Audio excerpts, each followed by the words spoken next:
You're listening to Digital Employee Experience, a show for IT changemakers. Let's get into the show. Hello, changemakers. Welcome to the show. I'm Tom McGrath, joined as ever by Tim Flower. Tim, vroom, vroom, vroom. Tell the people where you've been the last couple of weeks. I thought that would be coming, Tom's. I had a great user experience time. I was in the saddle of my motorcycle for 5,000 miles and 13 days and probably 10 or 12 states. So I've told other folks, I'm just happy to be sitting in a seat right now that's not moving. That's a solo trip, is it? You and your Harley the whole way? No, so it's solo for a couple of days. I met a buddy in Nashville. We met up with another buddy in Kansas City, and by the time we got out to the Black Hills and Nebraska, there were 14 or 15 of us. So it's a yearly trek out west, and it's a beautiful thing. Are we talking Hell's Angels, Tim? Not quite. It's more, what was the other one? There was another movie. The Outlaws. Not quite. That was a motorcycle movie, wasn't it? No, we have a blast. Well, there you go. We are not an IT crowd, but we are an IT chapter. Or we would be, perhaps, if I had a Harley too, rather than my Fiat Punto.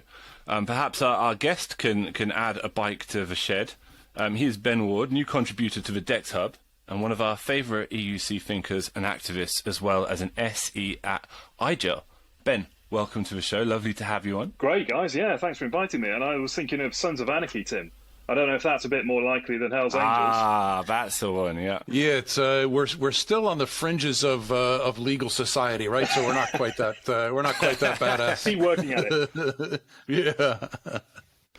And do you own a motorbike of some description, Ben? Are we in a position to open a chapter of Deck Show Bikers here today? I've got a normal bike, but I'm not very good at it. So I don't think I'll be joining this chapter, unfortunately, guys, but thanks. Sure. So, Ben, a great article. I wanted to explore it. It's up on our DEX hub. And the big kind of summary takeaway for me is that it's not necessarily a history of IT. It's a history of user expectations and in interacting with IT, right? And it's more interesting for me because the timeline that you lay out roughly mirrors my IT career. I started in IT in the late 80s.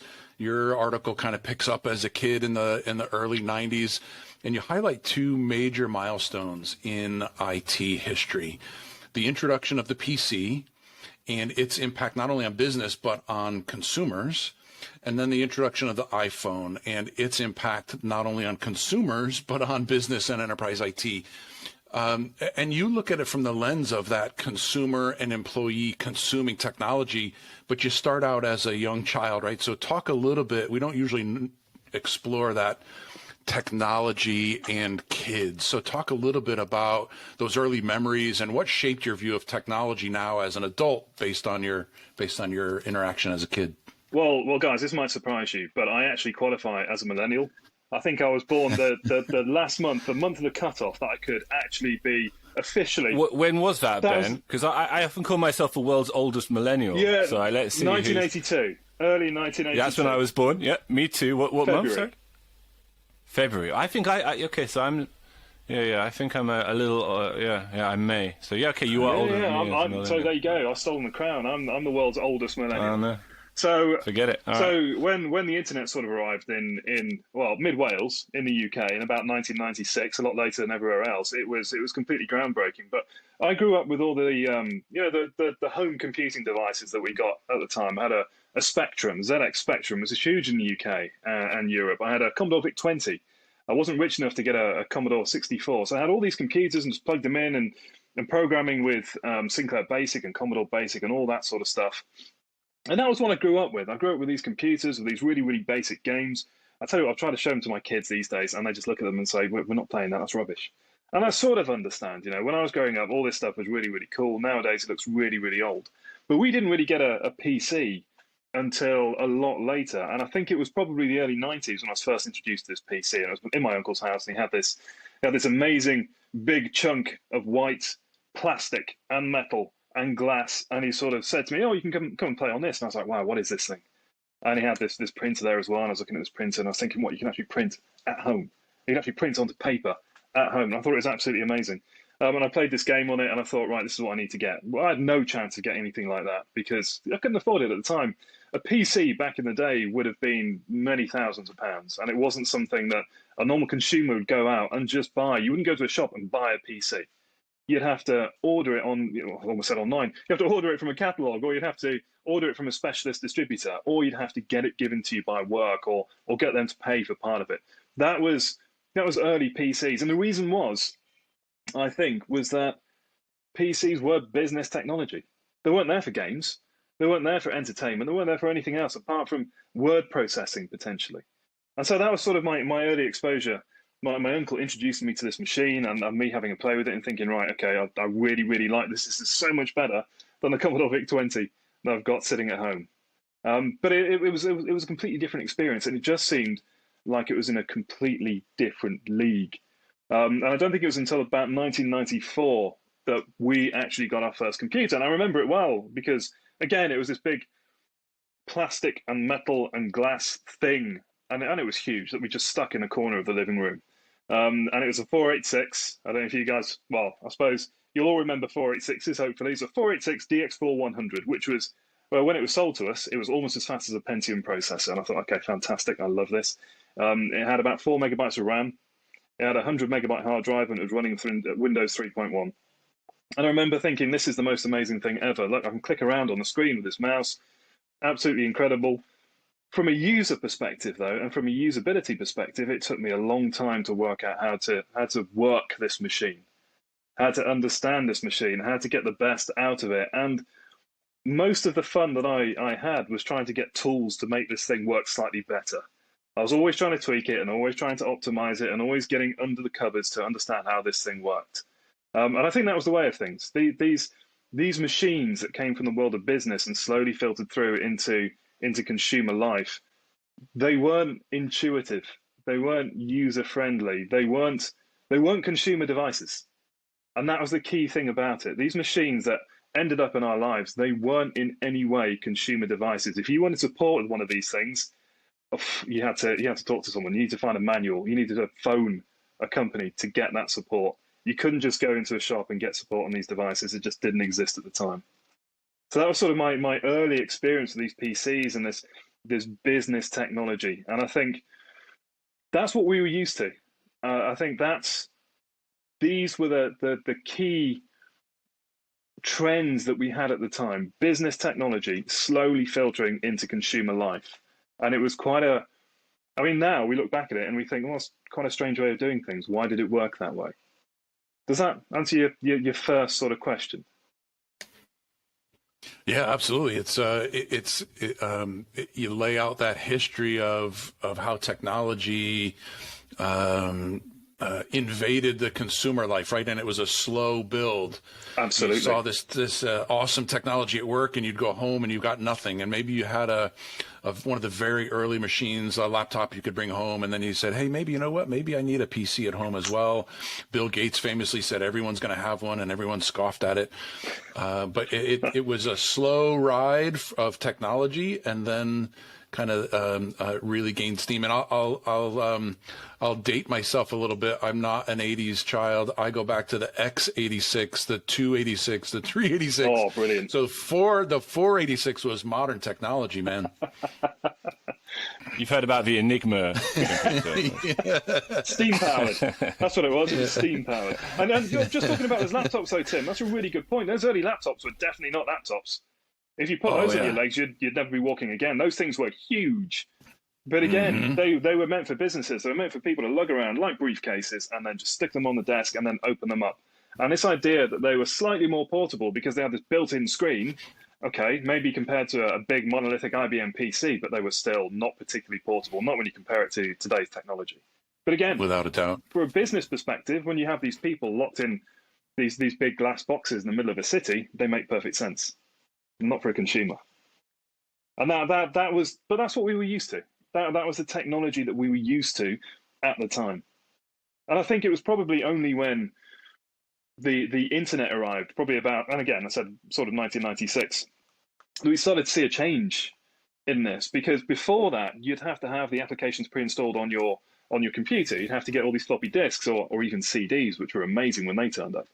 To get applications installed, you'd have to go to a shop to get these applications. When the internet arrived, it just opened up this whole world of being able to do something different, of interacting with the world. And I think for a long, long time, this business technology that was sitting in our hallways and sitting in our living rooms, it became our primary way of interacting with the world.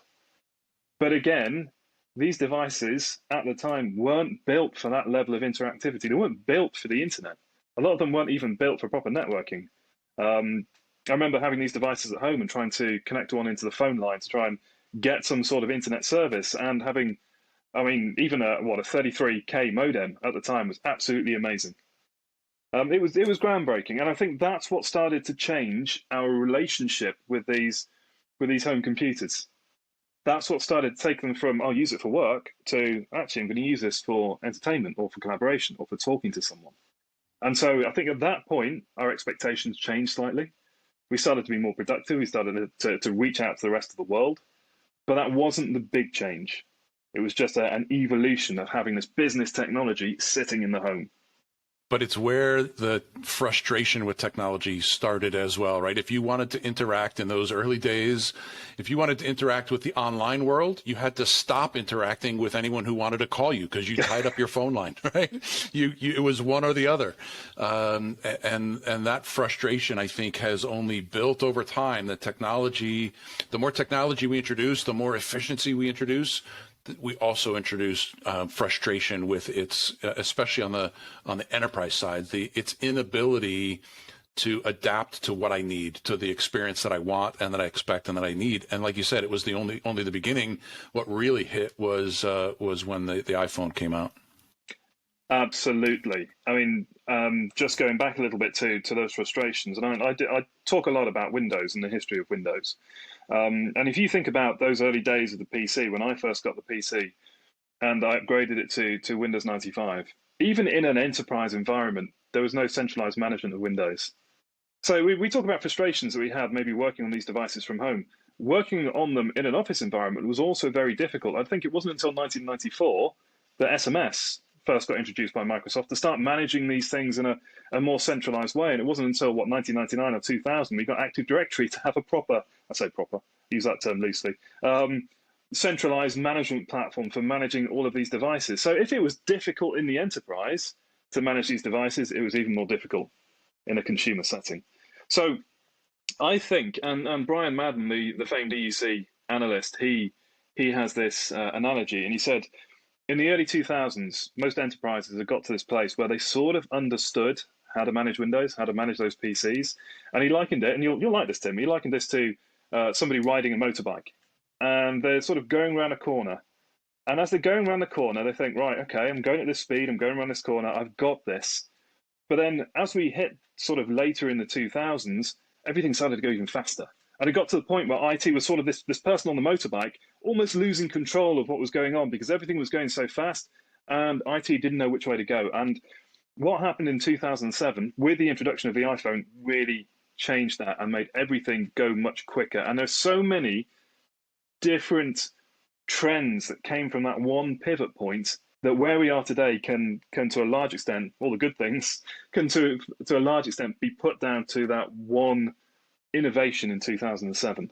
You talk about how through most of the early years of the internet, at-home technology was still fundamentally office technology, and that dynamic seemed to be related to Microsoft's dominance and brand.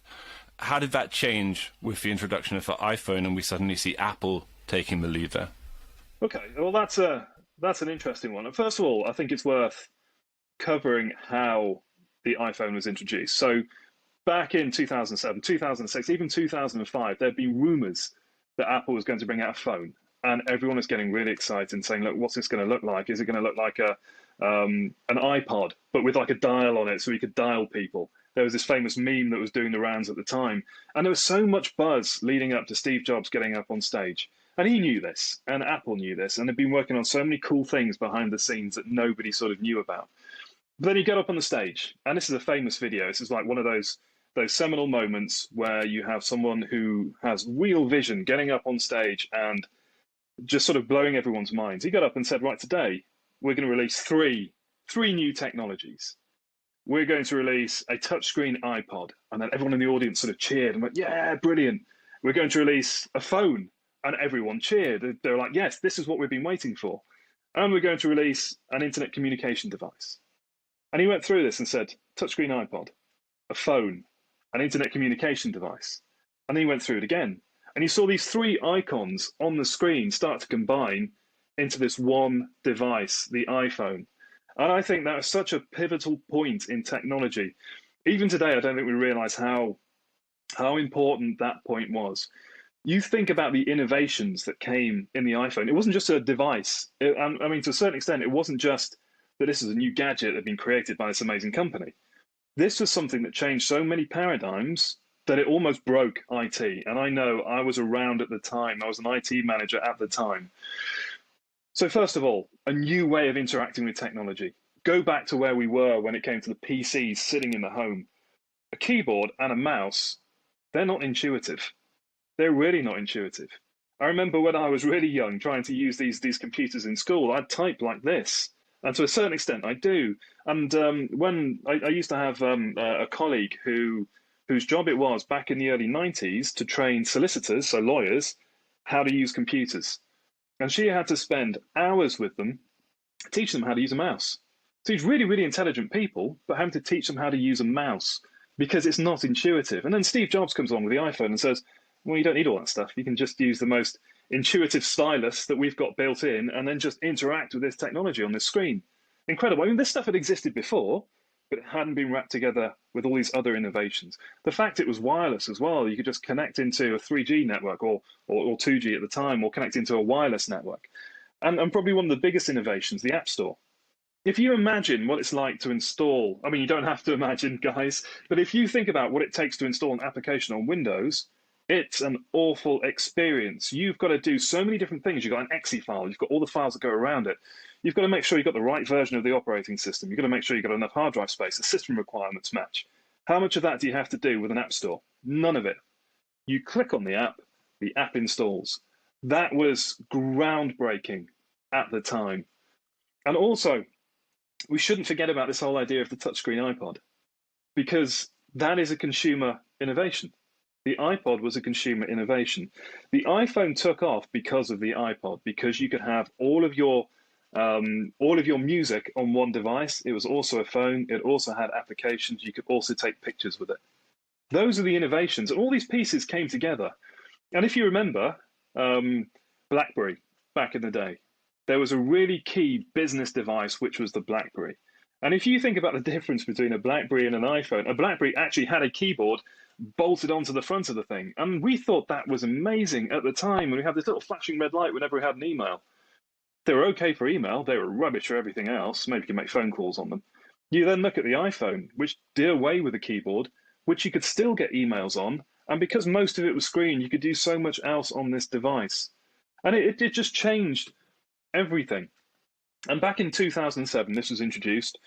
And 2008, 2009 were incredibly busy times in IT. I mean, it always is, but in so many IT departments across the world, because you'd get these execs, and we call it the exec problem.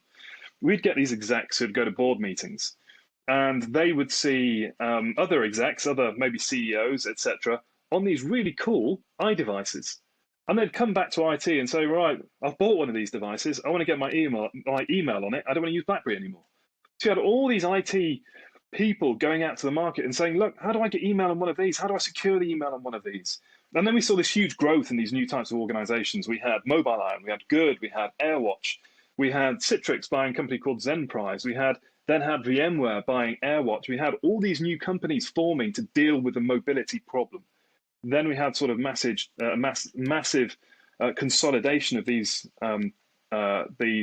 companies.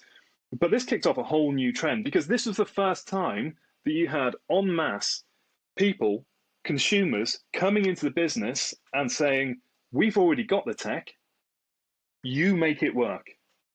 And that was the first time we saw this consumerization trend. This was the first time that IT had to say, okay, you're using devices that we haven't checked. You're using devices we haven't mandated.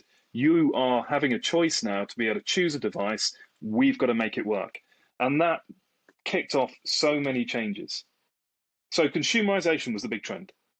And again, it's something we have never looked back from, I think. If you think about most new starters in an organization today, if you go back 20 years maybe, or 2006 before the iPhone came out, if you wanted to work for an organization, if you were doing any sort of knowledge work, you'd be expected to come into an office, sit at a desk, and then use this box you'd have under the table with a screen in front of you and a keyboard. There'd be no conversation about the equipment you'd be using. That was the equipment. You either use it or you don't work for the company. You come forward to today, and I mean, IGEL is a good example of this. They asked me what device I'd like to use. And I said, well, I'd like to use a MacBook, maybe with IGEL OS on top of it, and I want to use an iPhone. And I want to be able to take this stuff wherever I go, so I need a 5G contract. So it's a completely different expectation. It's the fact that end users now have got choice. It's devices as choice. It's experience as choice. And I think that is what has made life both easier and more difficult, conversely, for IT. So we've seen this huge change, and we're never going to go back. And I think if we hadn't had this change, and this might be controversial, if it wasn't for the release of the iPhone in 2007 and all the changes and the innovations that kicked off, the whole world would have dealt with the pandemic differently. We wouldn't have had remote working. So we can chalk that up. I know I sound like a little bit of an Apple fanboy here. We can chalk up our success and the fact the economy globally didn't dive so much to that innovation, to consumerization, and to the fact we can now work from anywhere. Without any question at all, Ben, I think about that a lot. Where would we be as a society if we weren't able to move our businesses and work remotely in an isolated way? It would be a completely different world right now. And the timeline that you lay out, we kind of flipped the script, right? The early frustrations of bringing corporate technology to the home was innovative but frustrating. Dial tone, by the way, our kids don't even know what dial tone is. Never mind a busy signal. What's a busy signal? That frustration of bringing corporate technology to the home had frustration, but we flipped it now. And now we're bringing, and in 2007, we started bringing consumer technology, and we put IT on its heels. And that frustration moved into IT. How do I support this? How do I secure it? How do I make it usable? How do I take all the support phone calls at my help desk for devices that we don't own, all kinds of, and applications that we don't own, all kinds of frustrations there. But to your point, we would not be in the world that we're in today if that major change hadn't happened. To kind of move it forward a little bit, that timeline forward in the blog post that you've got, you talk about now the tech engagement of your own kids, right? And there's a couple of really interesting things that you talk about. One, they've never seen a PC, that big chunky metal plastic thing. They have no idea what that is, never mind a laptop.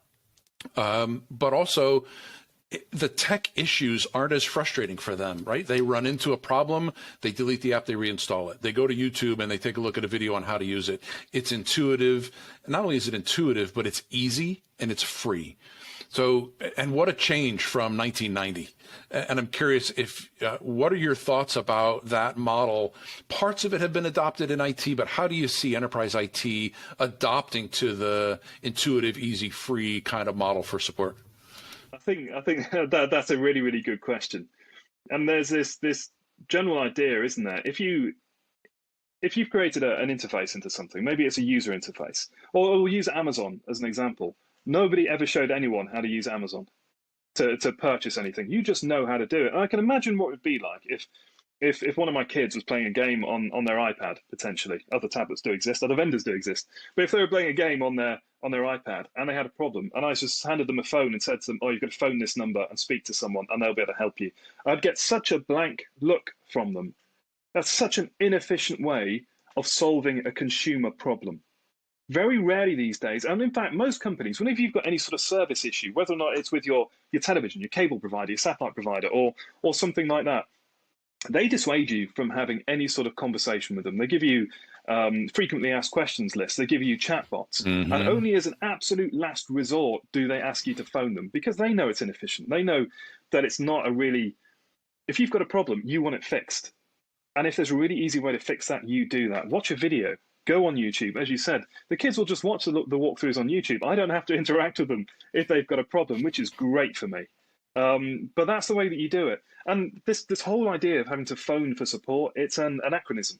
But it's the same as, and I had this conversation with a lot of companies 2 or 3 years ago when we were talking about mobility, we were talking about digital workplaces.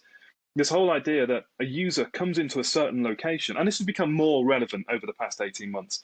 The idea that a user has to come into a certain location to use a PC. And the reason that I think that's such an anachronism is that the way that people interact with technology these days is no longer that PC in the hallway. It isn't the PC in the living room. It's something that's much easier to use. It's got a much more human touch, and it could be a laptop.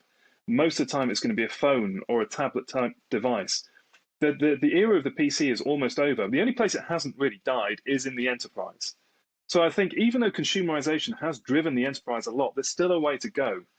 And that whole idea around support as well, because computers, because PCs, because Windows, because it's still a very complex beast. Even though you try to hide as much of that as possible from the end user, it's still a complex beast. And if they're having problems, a lot of these users, in my experience anyway, won't get in touch with IT. If they're having a problem, either they'll completely ignore it and try and get around it, or they'll just wait for it to get so frustrating that they then have no other choice than to contact IT. And now that's the big problem. You need a way of taking away that complexity. And again, that's what the consumerization trend does. This is simple. Nobody has ever shown me how to use one of these devices. The first one I picked up, I knew how to use it.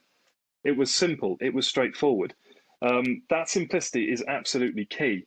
But also understanding how your user is going to be interacting with the technology. And I think that's where sort of the Apples and the other vendors of this world have sort of got that down. They understand how users interact with their technology. They pull back telemetry as well, even though we probably don't know about it.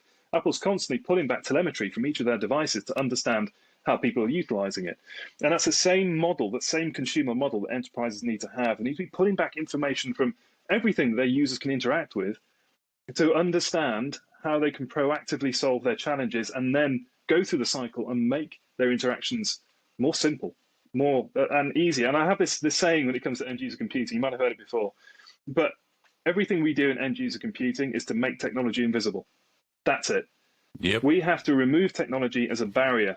Those office machines, which are at home, we use them to be productive, but most of the time they were a barrier to productivity. If an end user notices their device, and you're going to notice a big, hefty PC, if they notice their device, then to a certain extent, IT's failed. It should be that user getting straight to their information. Anything they notice in between is just slowing them down.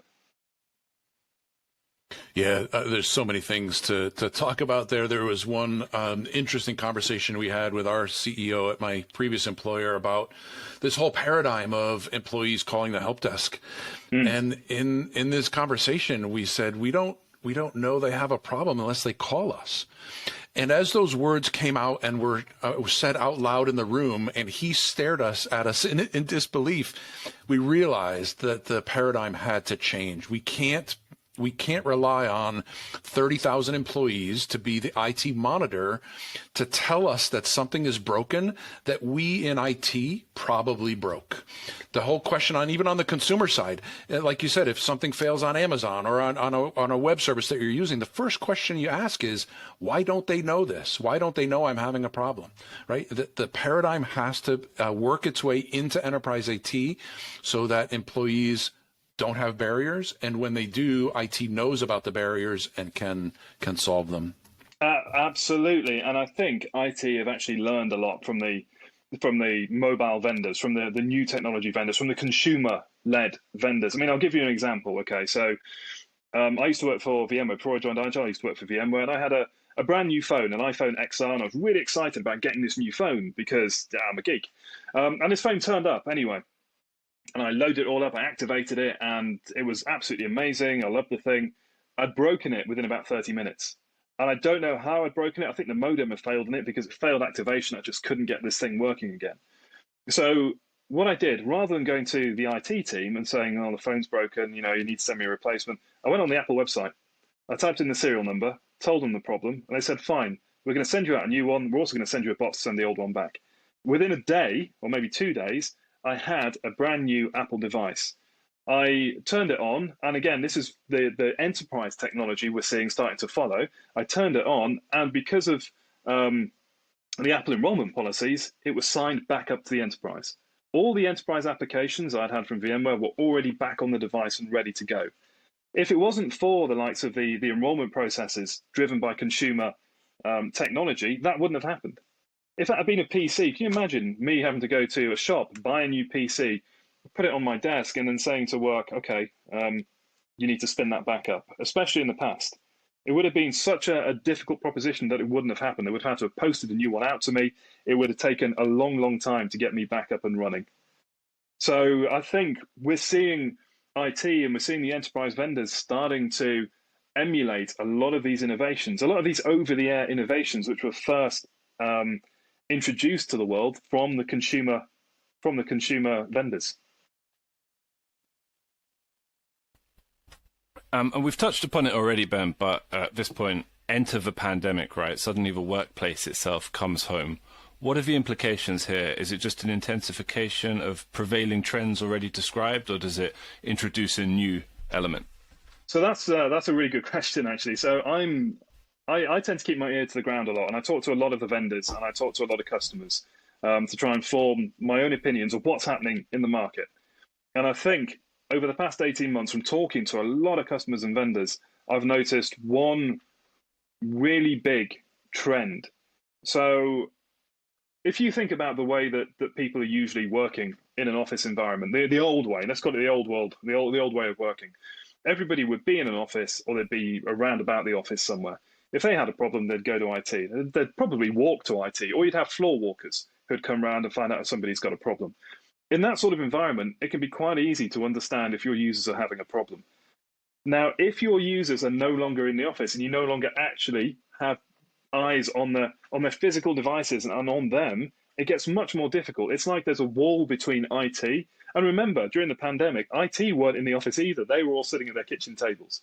So you had all the service desk, you had the support people distributed around the country or even globally. You had the people actually doing the work. That sounds disingenuous. You had the people using the technology distributed as well. And if you think about it, IT was never structured to work in that way.